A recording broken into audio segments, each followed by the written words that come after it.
Akin ka na lang, Dallas? Dallas na ba? March 25, guys. The ItchyWorms US Tour. And yes, they're gonna be here. March 25. Paulit-ulit lang yon. Richly Theater. Richly Theater. Ayan.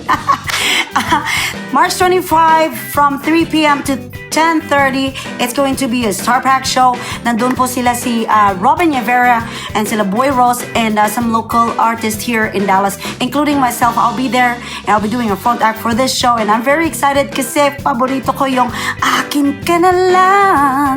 And of course, that song na hit na paborito ng barkada. Beer. Hala no, sino bang ayaw ng beer? Parang ako yata yun. Char! Anyways, guys, this show was brought to you by Adobo Jam Productions and Jam Entertainment. Ayan. So, March 25, mark your calendar. Inday Mary will be there and I'm very excited kasi paborito ko na band ito. Hala no? So, we'll see you there March 25.